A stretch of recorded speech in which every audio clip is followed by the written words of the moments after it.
Assalamualaikum pemirsa, kembali lagi dengan saya di channel Ridwan Story. Di video kali ini saya akan membagikan sebuah kisah cerita mistis mengenai alas roban. Ya, mendengar kata ini mungkin kalian sudah familiar dengan tempat ini, atau mungkin juga kalian pernah mengalami kejadian-kejadian mistis ketika kalian berada di alas roban. Coba ceritakan cerita kalian di kolom komentar pada video ini. Saya tunggu. Ya, jika kita bicara mengenai alas roban, selalu ada kejadian-kejadian unik, baik itu legendanya, tragedinya, bahkan cerita-cerita mistis lainnya. Sebelum kita ke ceritanya, mari kita flashback ulang ke belakang mengenai cerita-cerita apa saja di balik alas roban.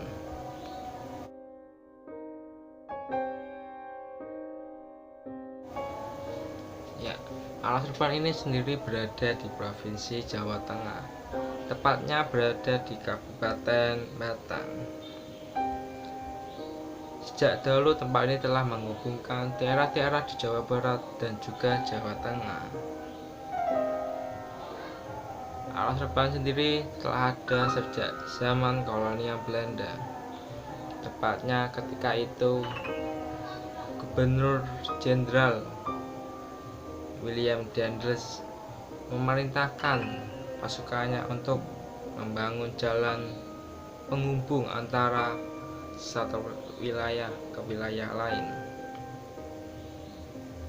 Dalam pembangunannya, Belanda melibatkan pribumi-pribumi kita untuk dipekerjakan secara paksa, yang kita kenal dengan istilah kerja rodi. Betapa tragisnya perilaku bangsa Belanda pada waktu itu ketika mempekerjakan rakyat Indonesia secara semena-mena. Mereka mempekerjakan manusia tidak selayaknya manusia, tidak diberi makan, tidak diberi minum, bahkan upah pun tidak ada. Hingga banyak rakyat Indonesia yang mati karena kelaparan. Alangkah tragisnya, banyak jasad-jasad manusia yang hanya dibiarkan begitu saja dan dibuang. Selain terkenal dengan sejarah dan tragedinya, alas roban juga terkenal dengan jalur tengkoraknya. Mengapa bisa dibilang jalur tengkorak? Karena kan sering terjadinya kecelakaan-kecelakaan, baik itu kecelakaan tunggal maupun kecelakaan yang melibatkan pengendara lain. Tak jarang banyak korban meninggal akibat kecelakaan tersebut. Konon katanya, kecelakaan yang terjadi di alas roban disebabkan oleh dua faktor. Yang pertama, faktor manusianya itu sendiri, bisa disebabkan karena ngantuk ataupun kelelahan. Yang kedua, faktor makhluk halus penunggu alas roban yang iseng atau mengganggu para pengendara yang lewat di alas roban. Mendengar fenomena ini, saya jadi teringat pada satu cerita, yaitu ketika ada salah satu sopir truk kontainer dari salah satu perusahaan yang ada di Jakarta. Beliau mengalami kecelakaan ketika melewati alas roban. Beliau bercerita bahwa ketika beliau melewati alas roban, tiba-tiba beliau dikagetkan oleh sosok merah yang melintas secara tiba-tiba. Hal itu membuat beliau tidak bisa mengkondisikan truknya, akhirnya oleng dan menabrak bukit. Sebut saja namaku Pak Joko. Aku bekerja menjadi sopir truk kontainer di salah satu perusahaan yang ada di Jakarta. ada 15 tahun yang lebih kira-kira aku bekerja menjadi sopir. Banyak cerita-cerita yang aku alami ketika aku menjalani profesi saya sebagai sopir.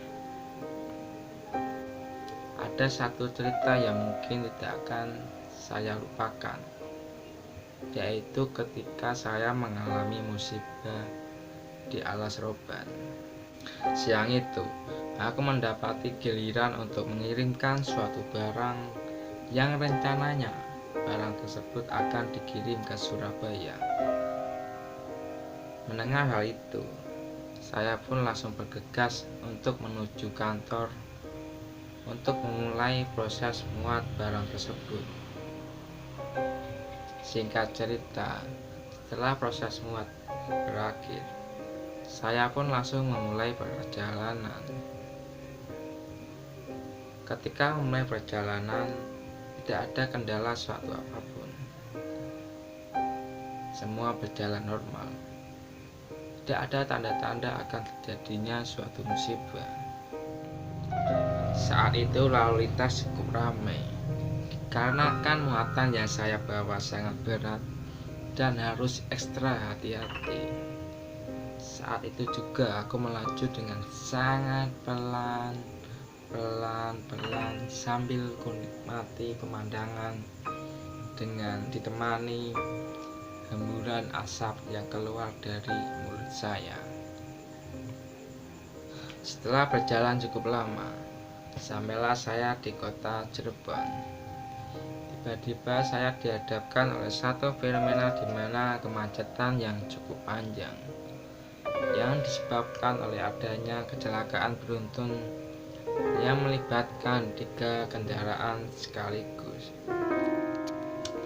Kemacetan tadi membuat saya sampai di kota Batang pada malam hari, yang artinya saya harus melewati Alas Roban pada malam hari. Siapa yang tidak kenal dengan Alas Roban? Banyak sopir-sopir yang tidak memutuskan melanjutkan perjalanan ketika harus melewati Alas Roban pada malam hari. Sampailah saya di Alas Roban. Waktu itu menunjukkan jam 12 malam. Jalanan di Alas Roban benar-benar sangat sepi. Hanya ada beberapa lalu lintas kendaraan yang berlalu lalang di Alas Roban. Suasana sangat mencekam.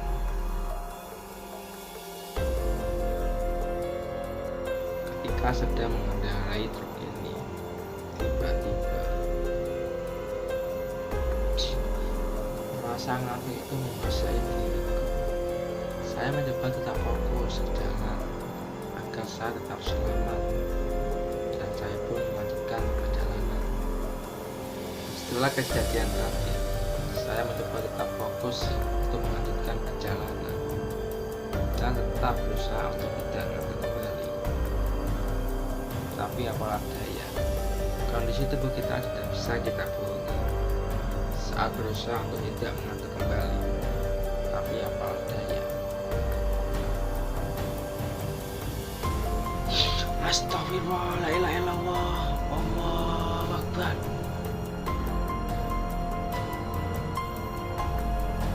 Tiba-tiba ketika saya membuka mata saya melihat sosok merah melintas depan mata saya.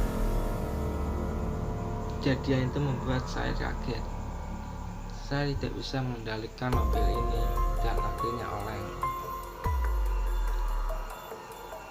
Dan sampai akhirnya saya menabrak tebing.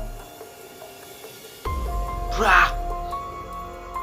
Saya pun tidak sadarkan diri. Setelah kejadian itu, saya sadar-sadar telah berada di rumah sakit. Saya mengalami luka yang cukup serius, luka di tangan dan juga di kepala. Itulah cerita saya ketika saya mengalami kejadian di Alas Roban. Pesan saya kepada pengguna jalan lainnya, tetap berhati-hatilah, patuhi rambu-rambu lalu lintas,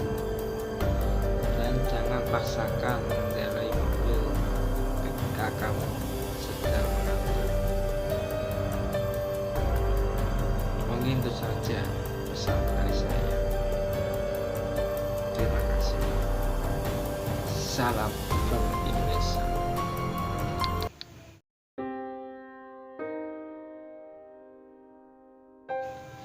Ya, pemirsa, mungkin itu saja cerita-cerita di balik Alas Roban.